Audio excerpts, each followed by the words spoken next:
Alright everybody, now if you are unfamiliar with Linux, we are about to take a tour of Debian and GNOME so that you can see exactly why you should be utilizing Linux for all of your professional and personal needs as an attorney. Now just to get us started, we can take a look at the interface. Now as you can see, I have actually modified the default interface, so this is not what it'll look like right off of boot. Nothing substantial has been changed, but I did change the background, and to change the background you can just right click to change the background, and it'll pull up the appearance section. And under the appearance section you can go down to accent colors, so you can select your different accent colors if you want to, like you can change it to pink, purple, what have you. I have it red right now because it matches this background. So when I click here for the calendar, for example, you will get this nice little calendar drop down with the red accent color, right? Now I have this set to a dark mode, so this can be changed to a light mode, but I prefer dark mode, much easier on the eyes. Now you will have a host of default backgrounds that you can choose from. Now I have chosen this particular background because it just flows with my agenda. Now going back to the calendar setup, you can actually synchronize this with your email so that it will actually save all of your dates. So if you need to save important court dates, etc., it'll all be up here within your calendar setup. Moving on to some of the other icons and widgets, you can click up here in the top right corner and you'll see this little drop down which will allow you to manage your Wi-Fi, your power mode. In fact, I'm actually going to put this on performance so we can get a lot snappier of a reaction on the UI. You can utilize your Bluetooth connection here. You can put this on a nightlight. As you can see, you can even flip out of dark mode here right from this drop down. You'll get all of your audio settings right up here. You can turn off the system, you can lock the system, you can access settings again, and you can take a screenshot. So that's going to be all accessible there. Now one of the really cool features that I like is the window tiling. Now if we click the Windows key, you can see that we get what's called this workspace view. And here we get a search bar, we get a dock where our applications are. Now because I have modified some things, these are actually not the default apps that are set up here on this dock. Now this dock can be modified very simply by clicking up here and going to your full application layout, and you can actually just drag and drop applications into the dock. Now you'll see that because we are recording right now, we have OBS Studio which is open, and I have a dual monitor setup, so OBS is on the other monitor. Now with this workspaces view, not only do we get this beautiful search bar which will allow us to also quickly search through apps, but we get this little sliding workspace view. And how this particularly works is that we can drag and drop applications into different workspaces. So if we want to add an application like the file manager, we can just drop that guy right over here and have multiple different apps. Now this is why I like it as a productivity feature, because say I have multiple apps open and I need to scroll through them quickly because I have a lot of pressing work, right? I need to flip through and send an email, and I need to do this and I need to do that. I can just click the Windows key and quickly flip through my applications. Now what I can also quickly do is I can actually take these applications and I can move them to, say, other workspaces. So say I wanted to pull this guy into this second workspace, I can actually just slide him over. Right now he's giving me a pain, but oh, he went to my dual monitor. Okay, well, there we go. So yeah, you can drag and drop them, but you can also just open them up individually as well. So say I just wanted to open up this clock, we can keep scrolling to the side, and we can just keep opening new apps and new workspaces.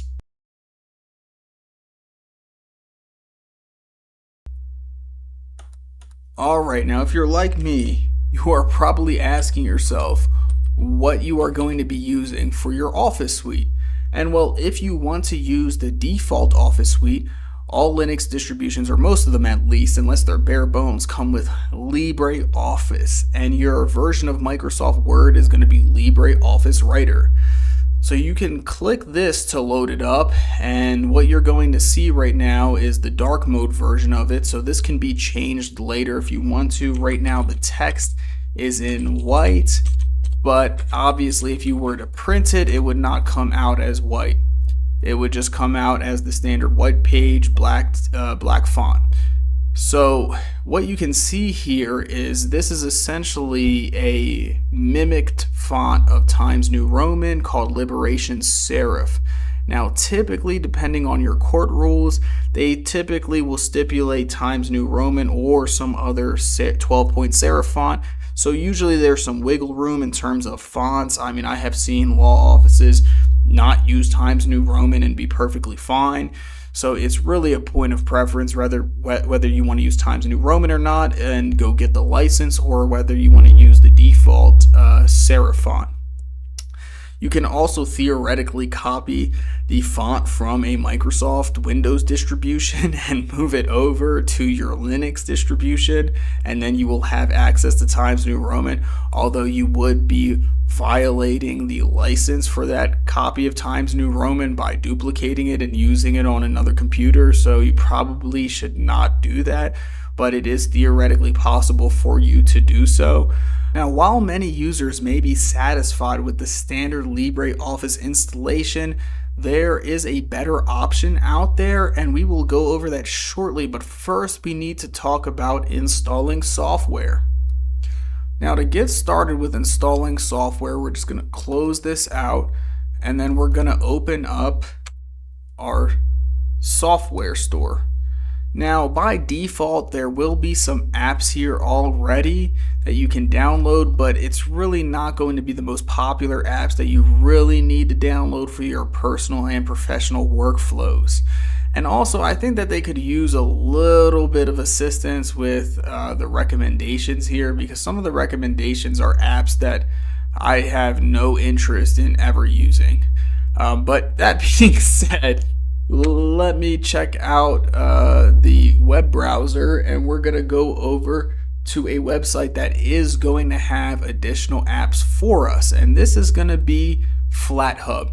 This will be your primary app store if you're on a Linux distribution, typically, unless it is Ubuntu, which we're going to actually talk about now as we are at that juncture where we're going to go to the About page and click the Setup, and really you're going to be confused at this point if I don't explain. So to give you guys the quick rundown on the differences between all of these distributions, why these distributions exist, etc. Essentially what we have going on is there's this thing called the Linux kernel that is developed by Linus Torvalds. And on top of that, we have to package a whole load of other software to make it a usable system, including the user interface. So there's actually separate companies that deal with developing the user interfaces themselves, as opposed to some of the other features like security, for example, which are typically integrated into the system. There's a whole package management development pipeline, and you can look into all of that, but essentially what you just need to know here is that we are using Debian. And one of its competitors, or I shouldn't say competitors, because Debian is actually the grandfather of a ton of different Linux distributions. So Ubuntu, ran by Canonical, essentially copied and pasted Debian into its own systems and made it usable for its time, because originally Debian did not allow the use of proprietary drivers unless you got like a USB stick, uploaded it, and put it all together into the install process. Whereas Ubuntu kind of came in and said, hey, no, we're going to take this thing, we're going to add all the proprietary drivers you need to make this operating system work. And it was a success when it came out, but since then a lot of people have had issues with it. There's a whole philosophy debate because Ubuntu is a large corporation. They have a different store that they use, and that's called Snap. So it's a competitor to FlatHub, but almost no one uses it because everybody prefers FlatHub because it's more standardized. And so there's this whole thing where Ubuntu kind of wants to shape the Linux ecosystem, but the Linux ecosystem is now pulling away. And since that time, Debian has really come into itself and has given users the option to download proprietary software, which you will do if you download this. And you will also get the option to choose your own user interface with Debian. You will not be locked into any opinions, whereas Ubuntu is very opinionated. So you get GNOME by default with Ubuntu, but it's their version of GNOME. So it's a very specific version of GNOME that's modified with their own icons and styling, etc. And for example, there's Kubuntu down here, which is the KDE version of Ubuntu. So they produced a KDE version as well. But if you pick either one of these, you're locked in. In theory, with Debian, you could actually download both and run KDE and GNOME. And so you're probably like, well, what are you talking about, KDE and GNOME? Okay, so we're using GNOME, so you've already seen what GNOME looks like. This is KDE. So KDE is going to look like a Windows operating system. That's essentially it.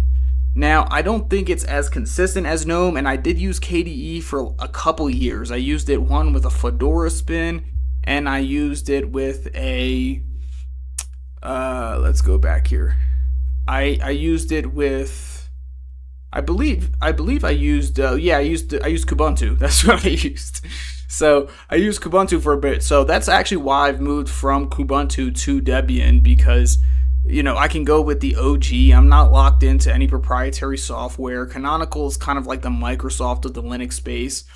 There's also Red Hat Enterprise Linux, which offers a paid-for Linux version that you can utilize.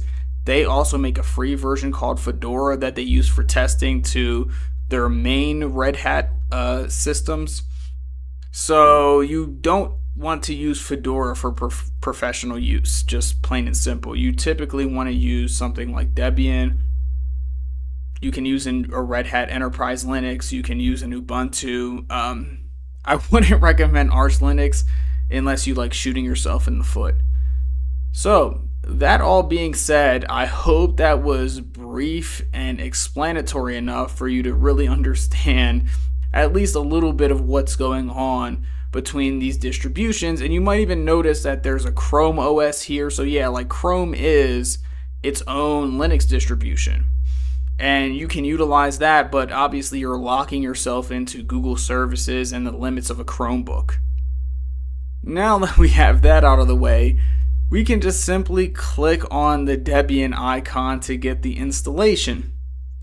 Now, when we click on the Debian icon to get the installation, we get sent to this page, and we're going to get hit with a bunch of commands, and you're probably going to get blown away by this, but trust me, this is not that serious, and it will not kill you. You will be fine. You're going to hit your Windows button, you're going to go to your search bar, and you're going to type in terminal. And I know it looks scary, but it really isn't, because what you're going to do is you're going to copy this. So sudo apt install flatpak, that is your package manager apt, and sudo is just to get root privileges, so that means administrator privileges on Windows. And then you're going to come into your terminal, you're going to click Control-Shift-V instead of Control-V. And the reason why you're going to click Control-Shift-V is because the terminal has a different copy and paste mechanism than Control-C and Control-V. So it's Control-Shift-C and Control-Shift-V. So you just need to know that for the terminal. Everywhere else, it's standard Control-C and Control-V. And you're going to run these commands. Now, I already have them running, so I'm not going to run them right now. Then you're going to run one of these commands depending on whether you choose GNOME or if you choose KDE, right? So if you click Plasma, that's going to be for the KDE version.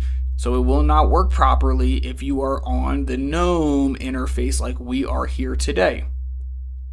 Then you want to add the repository, and so you want to copy this one in. And then what it's going to do is you have an App Store icon on your home page. And when you go to your App Store, you will actually get all of FlatHub downloaded into here. So if I go and I search Discord, you can see that Discord is here. So you can download the FlatHub version. Sometimes they'll have an alternate version here as well, depending on whether there's a repository for that. But as you can see, it's verified by Discord Incorporated. So this is the official version of Discord for Linux distributions. Now, while it says that we do not have Discord installed simply because we don't have the FlatHub version installed, right? Because we still have the option to install it. We actually do have it installed. If we look at it here, you can see that I have the Discord app, so it is installed. Now, we don't just have to download applications from FlatHub or the software store. You can actually go direct to the source. So if we go to the Discord website, you can actually see that there's a download available for Linux, and when we click on it, there's a .deb version. Now, because we're using Debian, .deb is the native file format for Debian. Now, tarballs are a little bit different. They're kind of like a zip file, and these are a pain to install, so do not install that. You're better off going with the FlatHub version if you see a tarball and there's no Debian. But because Debian is the grandfather of so many Linux distributions, there typically is a Debian file for many of the most popular apps out there because developers will develop specifically for it. And these Debian files will be more performant than your Flatpak. So if you have the option to install the Debian file, you absolutely should. So when we look at some other software that I was recommending, now earlier we were talking about LibreOffice. Well, my replacement for LibreOffice is OnlyOffice.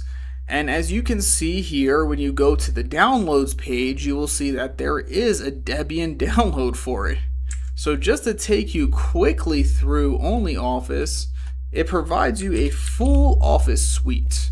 That is a complete plug-and-play replacement for Libre and even Microsoft Word. You can even utilize this on Windows, and it's just a great platform. It comes with document, spreadsheet, presentation, PDF for all of your replaceable file needs. And you can even take these little tabs out, which I think is a little cool quality of life feature, and then you can even just move them around and play with them if you want to, and just kind of keep the main application here, or not, right? So now that we've seen OnlyOffice, this is gonna be your Office suite most likely if you follow my recommendations.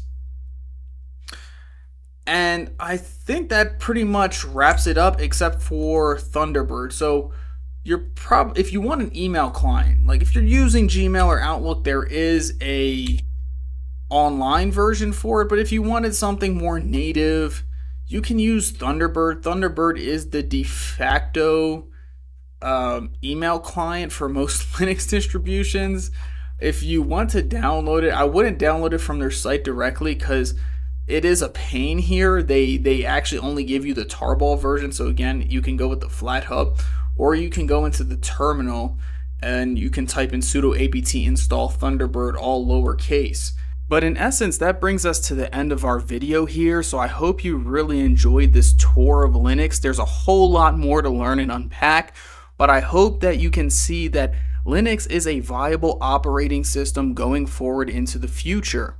Now, there are several EU countries that have already decided to implement Linux as their primary operating systems due to security concerns with Microsoft, and they are actually using LibreOffice as their primary Office suite.